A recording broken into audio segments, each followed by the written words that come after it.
Corona virus के मुताल्लिक खबरों से खुद को दूर रखें क्योंकि जितनी मालूमात आपको चाहिए थी वो आप जान चुके हैं। मरने वालों की तादाद के पीछे न पड़े।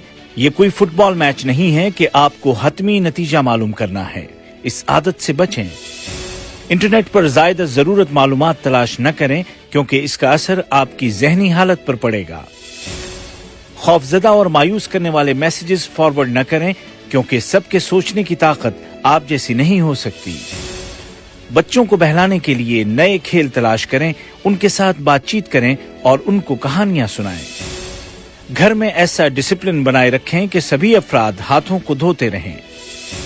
आपका मुस्बत मिजाज आपके इम्यून सिस्टम को बरकरार रखने में मदद देगा क्योंकि ये बात साबित शुदा है कि मनफी ख्यालात उसको कमजोर करते हैं और फिर वो वायरस का मुकाबला नहीं कर सकता।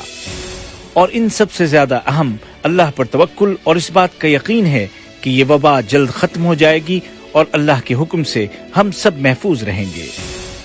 मुस्बत रहें, महफूज रहें।